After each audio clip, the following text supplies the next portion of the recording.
This week on Ravens Report, a Ravens legend joins Tavius Robinson for an exclusive film session you won't want to miss. Plus, we honor the unforgettable legacy of Jacoby Jones, from mile-high miracles to Super Bowl glory. And the Ravens return home Sunday for a matchup against the Texans, so what must the Ravens do to get back in the win column? All that and more starts now on Ravens Report.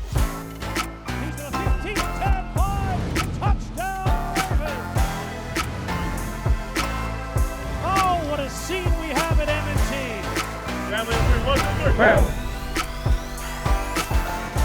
Welcome to Ravens Report. I'm Shelby Lasso. After a 37-20 loss in Kansas City, the Ravens have dropped to 1-3 on the season. Now, a crucial matchup against the Houston Texans, also 1-3 to start the year, looms on the horizon. John Harbaugh said this week that this game is a chance to change the momentum of the season, but the Texans are a really good team, and both sides of the ball will have to focus on execution. But the task won't be any easier as the injury list continues to grow. Lamar Jackson is likely out on Sunday. Pro Bowler Nnamdi Madubuike is out for the season. And with the likes of Marlon Humphrey, Pat Ricard, and Roquan Smith likely unavailable, young players will have to step up. And one of those young rising stars is linebacker Tavius Robinson. The new number 95 actually had the opportunity to meet the old number 95, Ravens legend Jarrett Johnson, and the two sat down for a film study. So let's check it out. So I'm curious, have you gone back ever and watched Jarrett Johnson tape? You know, he was kind of a Ravens legend, known for being very physical, setting a hard edge. Yeah. I've watched, not only that, but we wear the same numbers, so I've watched as many podcasts, as many, like, everything that he's been on, just trying to, like, tap into his mental a little bit and you know, his highlights as well, because, you know, he was a guy that, you know, maybe didn't get all the credit and stuff that he deserved, you know, sack-wise and pass-rush-wise, but he was a dominant run defender, dominant, physical, gritty player. So I've done a couple of deep dives on him, and yeah, he's a legend for sure. So it's a blessing to wear his number. Hey, man, what's up? How you doing? Great seeing you. Damn, you look good. Feel good? You look Yes, good. sir. Look at you. Try. He's got abs. Yeah. How you been? Doing great. Guys have been great, man. You got a hell of a team now. What do you think? Good You're Lord, watching? freaking deep, big, heavy, strong, bunch of fucking Ravens is what I see. They look like Ravens. Yeah, that's right here. What's up? Oh my God. What's up, brother? Good to meet you. Oh, you like to go by JJ, Double J? They call it double. Double? Okay. Double Yeah. ass kicker. Hey, That's what it stands for. in 2008 when he got hired, the first time he asked me to break the team down, he's like, Jarrett, get up here and break the team down. And everybody's like, Jarrett, who's Jarrett? just go by double. Yeah. Hey, man, So, you know, that you got the perfect number. You got to be proud of this game. yeah, absolutely. It's what it's all about, man. Yeah. You watch him play, don't you? We watch your clips every day. Good to see you, brother. Good to meet you. Yes, sir. Off the top of my head, one quick question. Like, you played in a lot of different stances. Yes. So I was wondering, like, was it just a feel thing? Or, like, because sometimes you were like this, sometimes you were here, sometimes you were in a three. So was that just a feel thing? Like, So, because I did not know. When they moved me to linebacker my fourth year without telling me. Okay. The stance is just what they told me to do. So I started out with a wide stance. So as I got older, I realized, and I'll be honest with you, John tried to get me to swap early, and I was just being a stubborn and didn't listen to him, but he wanted me to play at a staggered stance, everything out of a stagger. Once I went to a straight stagger, I felt like I could disguise better, but I felt like I had more power. Like the way I did it, most guys will step with their front foot. If you just step like this, you're overextending and you're basically just bracing. So base block me as a tight end. I'm just holding on. Yeah. Okay, a stalemate is a win for them. Like everything has to be back. Tomorrow we'll get on film and talk through some stuff. Hope it helps. Let's do it. Yeah, you look good in that 9.5, my man. Yes, sir. I appreciate you. Honor to meet you. Yeah, yes, sir. What question do you have? Who's better, the old 95 or the new number? Well, we're going to find out. You know, T-Rob still got the proof. He's not there yet. That's true. When he hits one of those inside shovels past screens, like Double J did against Pittsburgh, against Hines Ward, remember that one? Then we'll put him in that category at that point. Oh, God, they're going to show this one. Oh, I know this one. So this play, he was supposed to motion Hines. What Hines is like, He's like he's waiting for him to come across. Yeah. And he never motions him. So now it's a broken play.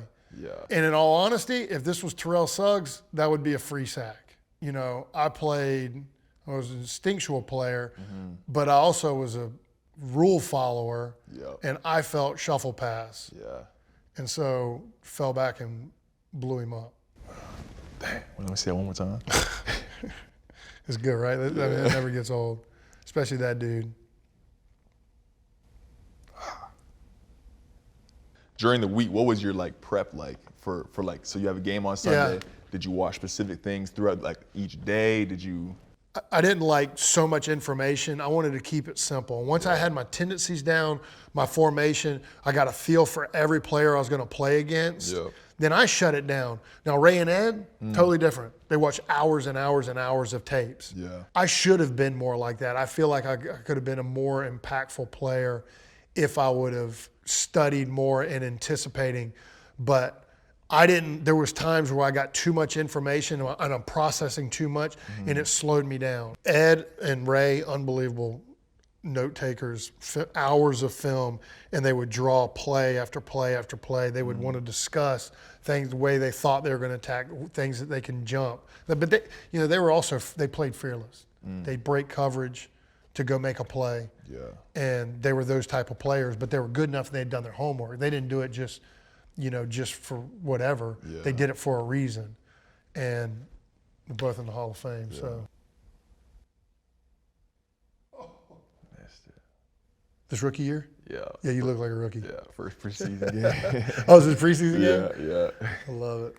100% anticipating pass right now, right? No doubt. You know, far gun, he's in a 2-point, he's kicking, eyes are on you. Yeah. So all I would do is instead of the heel, I'm going to go to about a yard and a half behind him, and I'm racing him to that spot. Okay. But still a power angle, right? Yep. Because what does everything have to do? Be on a path to the quarterback. Yep. So this dude, always working towards the quarterback. Yeah. Always. Everything was to the quarterback. TJ Watt, one of the most efficient rushers in the league because of his angle, his start, his pad level. He's in the quarterback's lap in 3 steps. TJ Watt, efficient rusher. Terrell Suggs, efficient rusher. Everything's to the quarterback.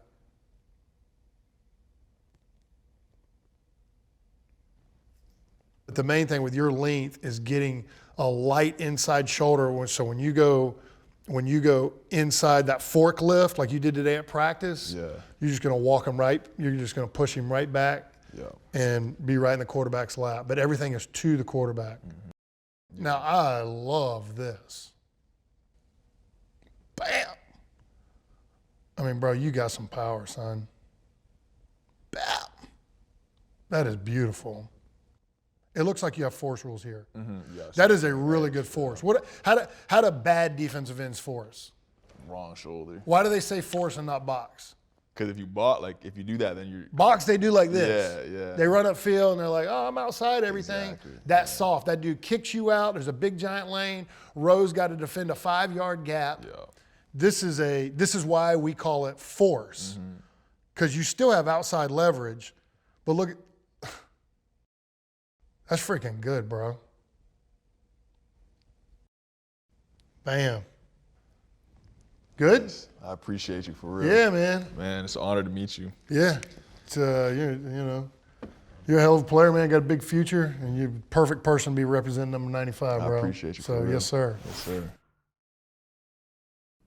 With 2 sacks plus a forced fumble that Roquan Smith turned into a touchdown against the Browns, Tavius Robinson is off to a great start this season, and he's looking to build upon it in Week 5. Coming up on Ravens Report, it's a story we've all heard before, but have you heard the mile-high miracle told from Jacoby Jones's perspective? We'll celebrate his legacy on Untold Stories right after this break.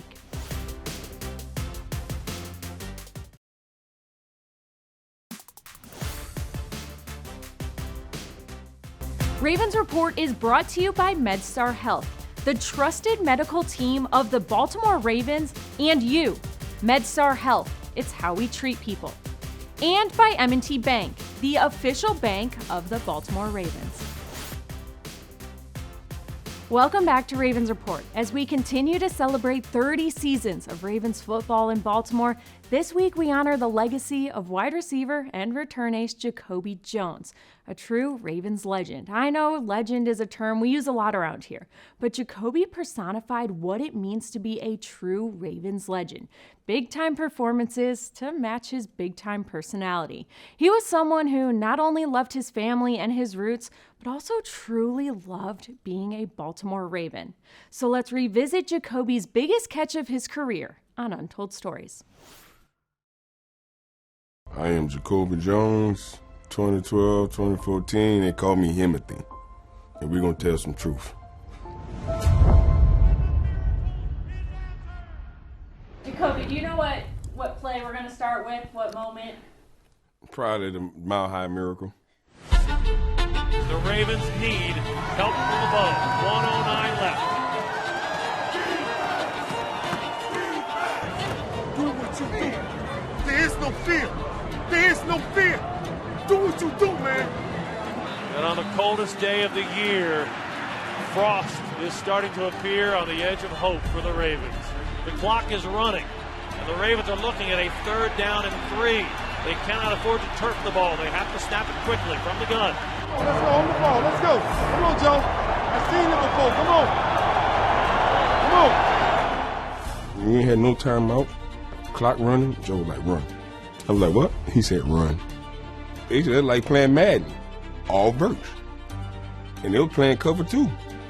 Tampa 2, quote unquote. And I took off running. And I stopped. I'm like, he ain't throwing. I looked up. I said, he threw it. The thing is, though, I didn't know he had the maneuver. Flacco stepping up. You know what I'm saying? So when I took off running, I'm gone. And I looked up, I didn't see the ball, so I slowed down. And I looked up again, I said, oh, damn, he threw it. I'm like, go get it, Kobe. And I took off running again. I look, I'm like, oh, Lord. And I seen the safety, I'm like, boy, you tripping. Flacco steps up, throws deep, far sideline, Jacoby Jones. Bucket catch. Has it at the 20, Jacoby Jones. I ain't had to jump. I was like, okay, thank you. When I turned around and looked, I was like, Lord. Touchdown, Ravens. And I was like, it got to be a flag. No flags on the play. When I seen Anquan come to me, I was like, oh, it's for real. We scored. We good. And the miracle is answered.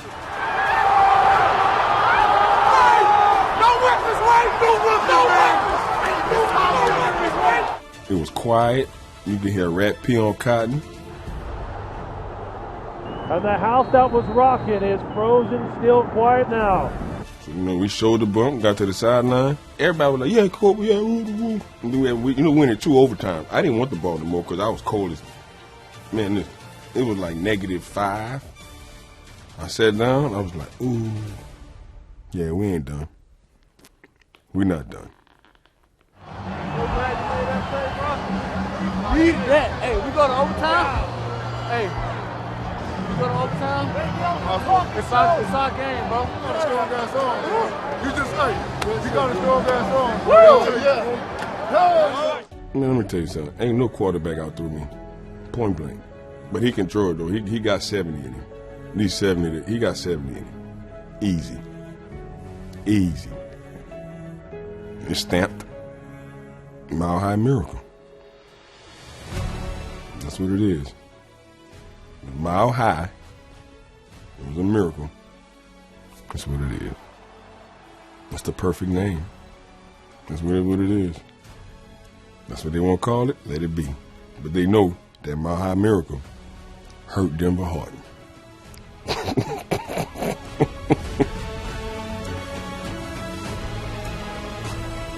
You got to thank God on something like that. You know what I'm saying? With like 30-something seconds left, whatever, just to put us in overtime. You know, and you thank God, like that's God. Like when you do things right, He'll work in your favor.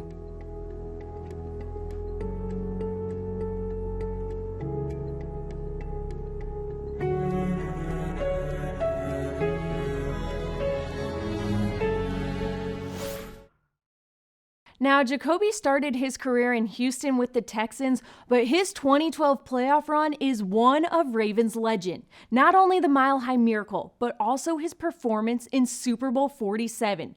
The return touchdown coming out of halftime, plus him juking not one, but two 49er defenders to get into the end zone for a 56-yard receiving touchdown.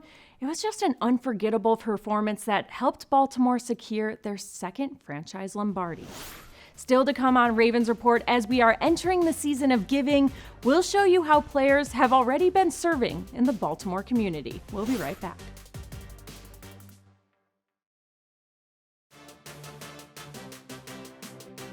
Welcome back to Ravens Report. Back in September, the Ravens hosted their 7th annual Call to Action Community Day of Service in partnership with the United Way of Central Maryland. More than 70 charitable organizations throughout the area hosted a service event covering a wide range of worthy causes. Each location saw Ravens staff, cheerleaders, and players, along with community volunteers, participating in this huge initiative.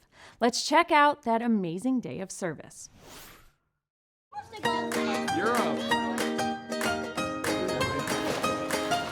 We are at Call to Action 2025. Let's go, Kiki. Let's see what you're gonna do, Kiki. What's up, good dog? Good? Okay, it is your go.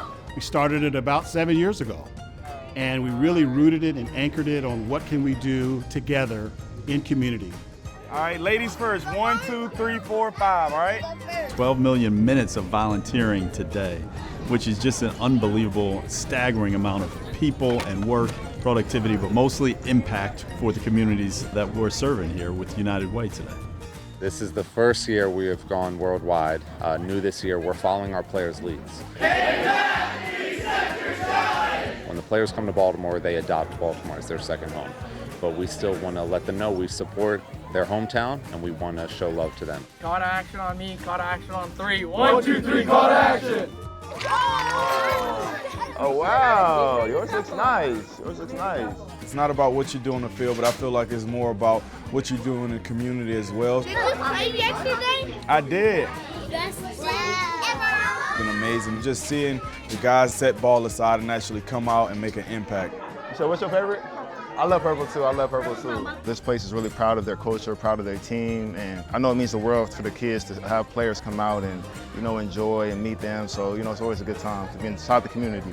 I made a couple of awesome new friends today. One that definitely stood out, a young lady by the name of Cora, said she was a Commanders fan. I won her over just with some chips, and she loved that. Now she's my friend, giving me high fives and smiling. We started at 3 million minutes in 2019, and we're going to hit nearly 12 million today. So it's awesome for us just to see our Ravens fans from across the world get involved and give back to the community.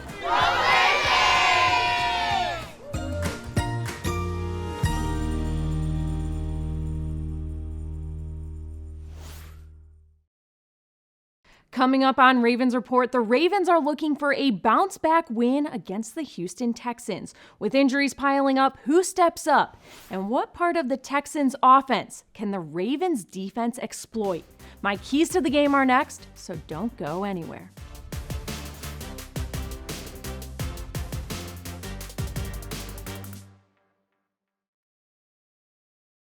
"30 seasons Baltimore Ravens open up a new chapter. is just the start.